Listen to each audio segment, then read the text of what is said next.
یہ بارہا کا ہے. پہلی بات تو یہ ہے کہ یہ جوڈیشل کمیشن بننے سے پہلے یہ ساری اپوائنٹمنٹس جو ہیں 1935 سے لے کے آن ورڈ، یہ ساری اپوائنٹمنٹس کسی زمانے میں گورنر جنرل، کسی زمانے میں صدر، کسی زمانے میں مارشل لا ایڈمنسٹریٹر بھی کرتے رہے ہیں.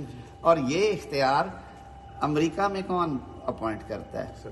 صدر کرتا ہے، اور پارلیمنٹ کی کمیٹی انٹرویو کرتی ہے اور ایک لمبا پروسیس ہوتا ہے. انگلینڈ میں آج بھی جو کمیٹی فار اپوائنٹمنٹ آف ججز ہے وہ ایک نان جوڈیشل خاتون ہے میرے خیال میں، آج کل سول سوسائٹی سے ان کا تعلق ہے. وزیر اعظم نے انہیں اپوائنٹ کر رکھا ہے. وہ کمیشن کے ساتھ بیٹھ کے پبلک ہیئرنگ کرتی ہیں، کئی دفعہ ان کیمرہ کرتے ہیں، اور اس کے بعد وہ اپنی ریکمنڈیشنز. بھارت میں اپوائنٹمنٹ اور ریموول میں پارلیمنٹ میں ووٹ بھی ہوتا ہے کئی جگہوں پہ.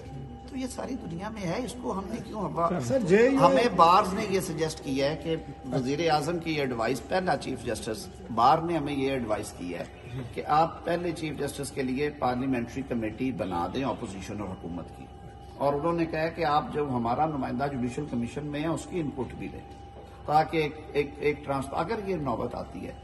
کسی دوست نے یہ تجویز دی کہ اگر وزیر اعظم نے یہ نام ریکمینڈ کرنے ہیں تو وہ ایگزسٹنگ سپریم کورٹ جو ہے ان میں سے پہلے 5 ججز میں سے کسی کا انتخاب کرنے کی نئی اینٹی کھڑی کرنی ہے نا.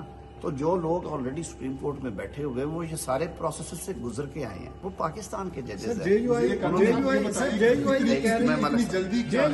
یار ابھی جلدی ہے بھائی، 1.5 مہینے سے یہ معاملہ چل رہا ہے. کہہ رہی ہے کہ 200 کیسز ہیں جو آئینی کانسٹیٹیوشنل ہیں، اور اس پہ لیٹ ہو گیا ہے، اس کے لیے وہ کہہ رہے ہیں کہ بینچ بنا دیں موجودہ سپریم کورٹ. 200 کانسٹیٹیوشنل کیس تو ایک نمبر ہے جو اوریجنل جورسڈکشن میں ہے.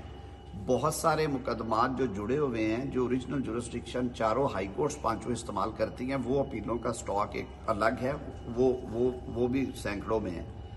آپ بالکل دیانتداری سے یہ بتا دیجئے کہ پچھلے کئی سالوں سے آپ سپریم کورٹ کو دیکھ رہے ہیں، پیناما پیپر سے لے کے شروع کرتے چلے، بہت پیچھے نہیں جاتے، بھٹو صاحب کی پھانسی کو بھول جاتے ہیں. پیناما پیپر سے لے کے آج تک دل پہ ہاتھ رکھ کے بتا دیں کہ بشیر بوٹے اور گامے کو زیادہ ٹائم ملا ہے سپریم کورٹ میں، یا سیاسی جو تماشے لگتے ہیں ان کو زیادہ ملا.